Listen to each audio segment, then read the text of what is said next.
When most of us think about where economics comes from, we have a standard list of names. We think of Adam Smith and the invisible hand. We think of Karl Marx and the revolution. Maybe, if you really like history, you go back to Aristotle.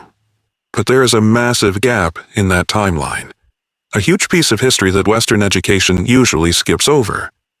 Nearly 1,000 years ago, long before Wall Street, long before the Federal Reserve, and long before the concept of capitalism even existed, a scholar in the Middle East issued a warning.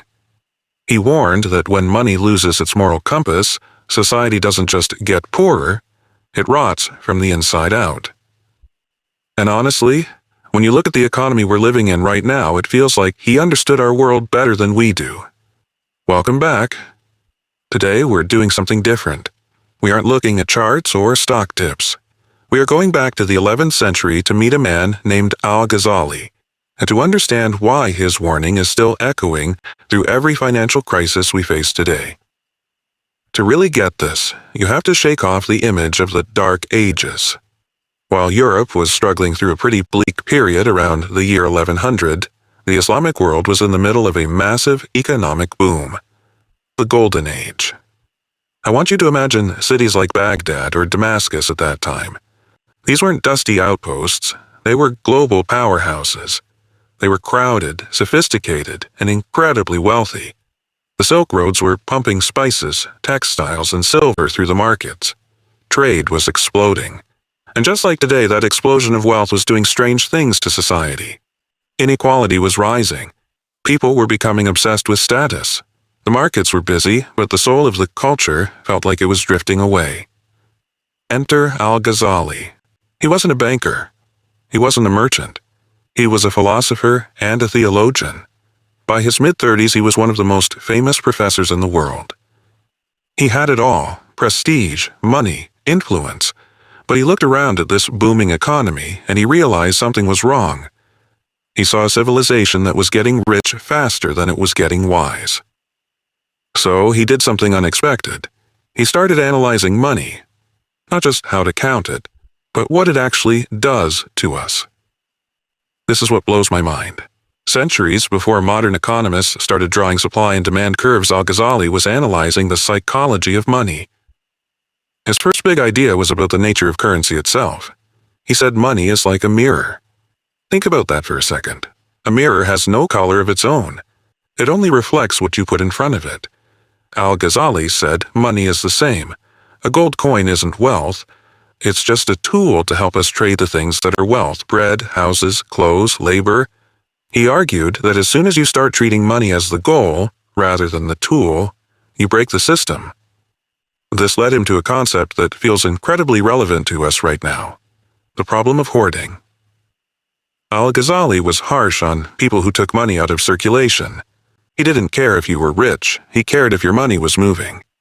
To him, money locked away in a chest or buried under a floorboard was dead.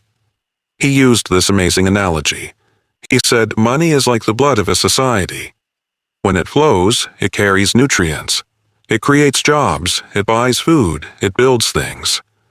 But if you hoard it, you are freezing the bloodstream. You're creating a clot. When the wealthy sit on mountains of cash without investing or spending it, they create artificial scarcity. The market dries up. The poor suffer. Not because there aren't enough resources, but because the mechanism of exchange has been hijacked. But he didn't stop there. He went after the speculators too. Al-Ghazali had zero patience for people who tried to game the system. He wrote extensively about market manipulation. He hated the idea of creating false shortages to drive up prices. He looked at merchants who profited from disasters or panic and called them out, not just as greedy, but as a threat to national security. He said, whoever profits from the suffering of others profits from corruption. He believed that profit should come from risk and work. If you make money just by moving numbers around or tricking people, you aren't adding value, you're extracting it. You're a parasite on the real economy. Now, if you think he only criticized the merchants, think again. He saved his harshest words for the government. This is where Al-Ghazali sounds like he could be writing a column in today's financial papers. He attacked the rulers of his time for debasing the currency.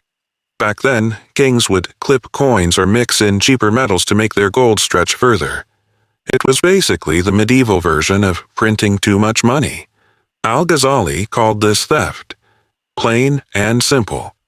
He argued that when a government messes with the value of money, they are lying to their own people. He said that a ruler who debases the currency destroys trust. And once the people stop trusting the money, they stop trusting the state. He actually predicted that if you do this enough, people will abandon your currency and start using foreign coins instead. We have seen this happen in Venezuela, in Zimbabwe, in Argentina. We saw it in Weimar Germany. Al-Ghazali saw it coming 900 years ago. He understood that money is a belief system.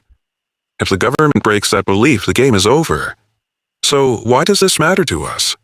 Why should we care about a medieval scholar? Because Al-Ghazali understood the one thing that modern economic models often miss: trust. He realized that an economy isn't a machine, it's a relationship. It relies on the idea that I trust you not to cheat me, you trust the money to hold its value, and we both trust the laws to be fair. When that trust breaks down, whether it's because of billionaires hoarding wealth, speculators rigging the market, or governments devaluing the currency, the society collapses. It doesn't matter how much gold you have in the vaults. If the trust is gone, the prosperity evaporates. Al-Ghazali's warning was simple. You cannot build a healthy economy on a rotten moral foundation. He believed that wealth was fine, but it had to have a purpose. It had to circulate, it had to lift people up. If wealth becomes purely about accumulation, it becomes a cancer. We live in a world today that is eerily similar to the one he described. We have high-speed trading, shadow banking, massive inequality, and a lot of anxiety about the future of our money. We have forgotten that money is just the mirror. We've fallen in love with the reflection. Reading Al-Ghazali today is a reminder that the problems we face aren't new. They are human problems. They are about greed, fear, and trust. And maybe the solution isn't just in interest rates or tax brackets. Maybe it's in realizing that an economy is only as strong as the values of the people participating in it. History doesn't always repeat itself, but it definitely rhymes.